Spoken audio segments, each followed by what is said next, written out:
આજરોજ Shehera police station ખાતે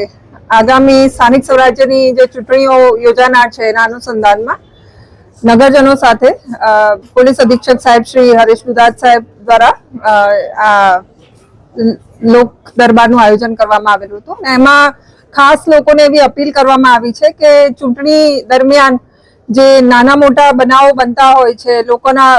બહુ જ નાના પ્રશ્નો હોય છે અને એના વૈમનસ્યના કારણે ચૂંટણી સમયે બનાવોને થોડું મોટું સ્વરૂપ આપવામાં આવતું હોય છે. તો લોકોને અપીલ કરવામાં આવી છે કે આવા નાના નાના પ્રશ્નોમાં સમજી વિચારીને સમાધાન કરે, એનો નિકાલ ઇઝીલી થઈ જાય અને મોટું સ્વરૂપ ના આપવામાં આવે અને હળી મળીને બધા, કારણ કે આસપાસના જ સભ્યો બધા ઉભા રહેવાના હોય છે મતદાન જે ચૂંટણીમાં છે, એટલે એકદમ ખેલદિલીની ભાવના સાથે આ ચૂંટણીમાં પાર્ટિસિપેટ કરે અને આ ઉપરાંત લોક દરબારમાં પોલીસ જે પ્રજાના અવેરનેસ માટેના કાર્યો કરતા હોય છે એના અનુસંધાને લોકોને જે 112ની હેલ્પલાઇન છે, સાયબર ક્રાઇમ્સ જે વધી રહ્યા છે, શહેરા સ્પેસિફિક થોડા પોક્સોના બનાવોનું વધારે અહીંયા બનતા હોય છે અને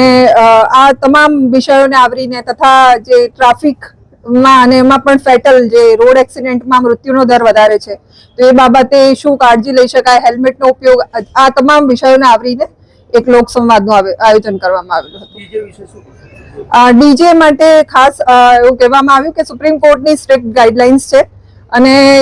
ડીજેમાં જે પ્રિસ્ક્રાઇબ વોલ્યુમ લેવલ છે 80-85 ડેસિબલ, એના કરતાં 10 ગણા વોલ્યુમ પર ઘણીવાર ડીજે વાગતા હોય છે. એના કારણે વિદ્યાર્થીઓને, પેશન્ટ્સને બધાને જે ઇશ્યુઝ થતા હોય છે, એટલે